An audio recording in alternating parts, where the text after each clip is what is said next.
comedy, there's also some drama here at the Fringe, a lot of it inspired by the centenary of World War I.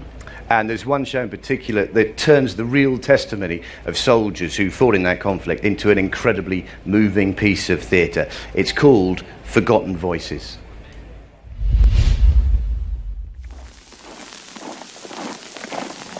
Rumour was we were going to train for 6 months and then go to Egypt.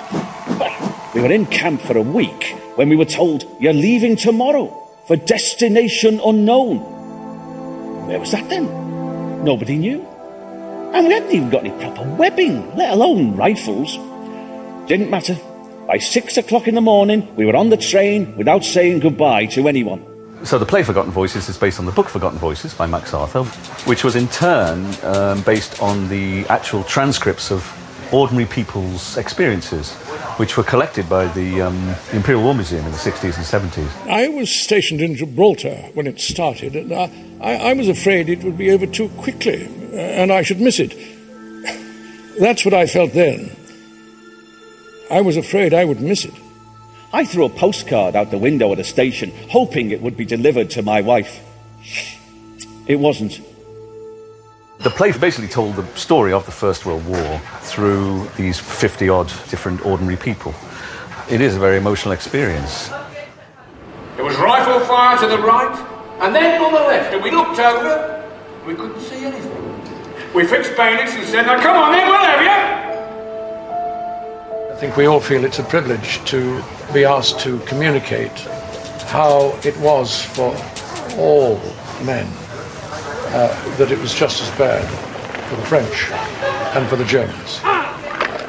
So, France. We spent our first night in a field, quite relaxed, smoking, stretched out, and then we saw this group of French soldiers running up the hillside. And there was a sound of gunfire. After a few seconds, there were 3 explosions, and when the smoke cleared, we saw the Frenchies picking someone up. The shell had killed him. You could see that. That was the first time we realised what the war was about. I think the gift back to us, at the end of the play, there is complete silence from the audience. They are stunned and they are thinking about what these men went through. Over the top we went. Some of us had ladders, and some just got out as best they could, slipping up the mud and their packs pulling them back. The London Scottish vanished into the smoke and there was nothing left but noise. We saw nothing. We knew nothing. We lived in a world of noise. Simply noise. From the dark past inside out till the boys come home. And Forgotten Voices will be